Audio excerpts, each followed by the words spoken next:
Proposition 30 would temporarily raise taxes, and Jim will be talking about Proposition 38, which again is a tax measure.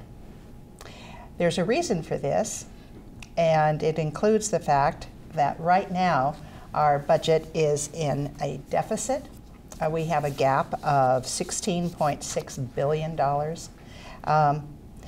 This is the June budget that was adopted by our legislators, and it includes $6 billion revenue increase if Proposition 30 were to pass. But it's because we've got these deficits that we have actually two propositions dealing with new taxes. We've already done a great deal of cutting, and we've just had a chronic problem with funds for our budget. Specifically, what would Proposition 30 do?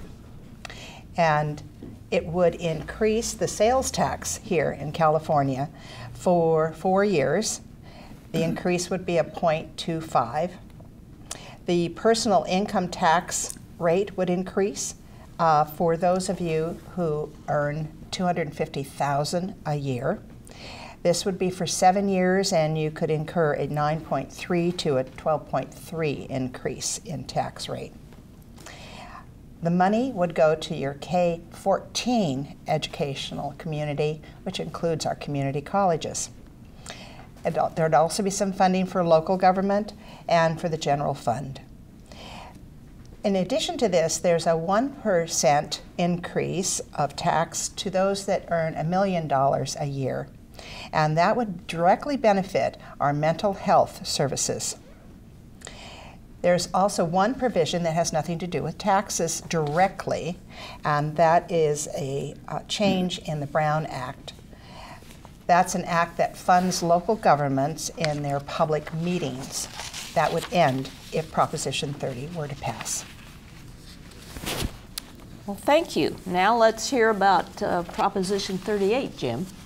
All right. Proposition 38 is another effort to raise money for schools. This was put on the ballot mainly by one person who believed that the Proposition 30 was not adequate to take care of everything.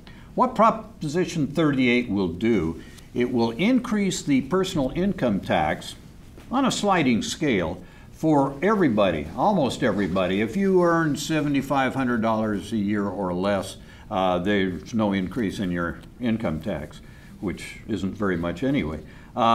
But for those over $7,500, it's a sliding increase.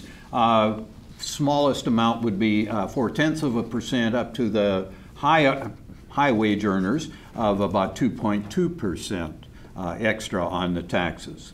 Now, let's see, somewhere there may be a slide sometime that shows you a rough idea of what that is, but that's not vital to see right now. Now, this money that will come in will be let's try that again. It will go into a special fund that the state legislature cannot touch. And this money in this fund will be divided. 60% of it will go to K through 12 education. 30% of it will go to help pay off the state debt. And then 10% of it will go towards early childhood education. And this is only for the first 4 years. After that, they expect the amount going to the state debt to be less, and more of it would go to the K-12. And I said it's a special fund, the state can't touch it.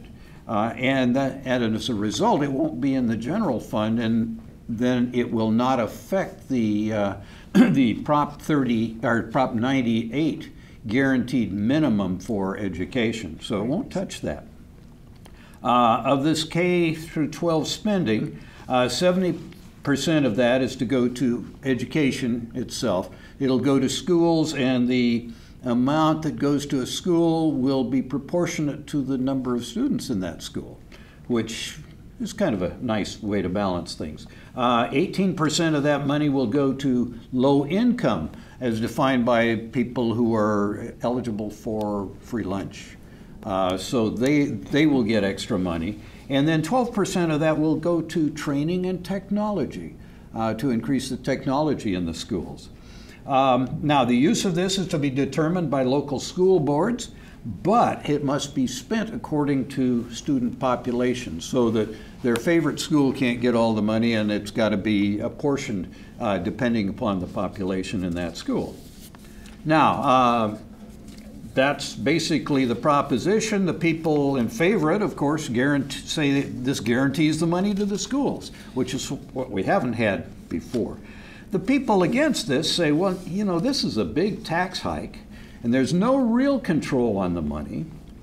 And also, this increase in sales or in income tax starts 2013, which means that the trigger cuts that are built into the budget will take place, because if 30 doesn't pass, if this passes, it won't give the money that they need. So there will be a cut in funding for the schools. The cut is quite considerable. And according to the statistics, if 30 does not pass, we've got a cut of $5.3 billion to specifically community colleges and schools. Yes.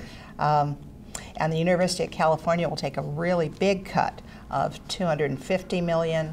California State, it's a similar university system, and it goes down the line, including Fish and Game and Parks and Rec, to a total of $5.995 billion. Yes. The Prop 30, because the budget is lines up to assume we're going to get the money from Prop 30, it's kind of a scary idea to lose all that funding.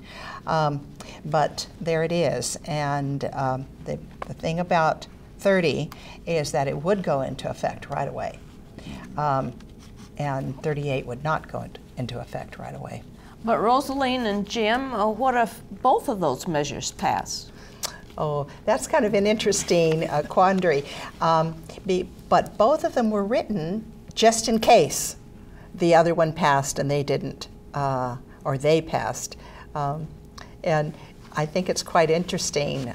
The one with the majority of, or the most votes, isn't it the way they said it was most, not majority, it's the most votes, right, is the one that we go with the one exception in 30. With the Brown Act.